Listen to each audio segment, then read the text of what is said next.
تعویضی که در تیم فوتبال سپاهان انجام میشه.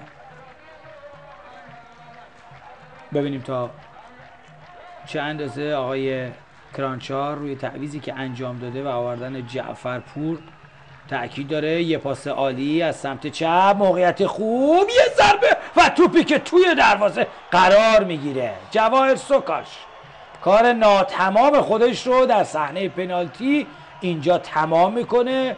پاس بسیار قشنگ در عمق و در نهایت سوکاش که یه ضربه قشنگ پای چپ رو میزنه.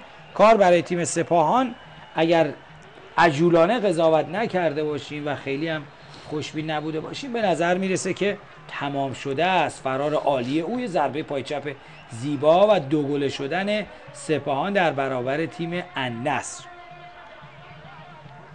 بازی تیم‌های الشباب امارات و القرافه قطر در قطر 1-0 به سود الشباب داره دنبال میشه.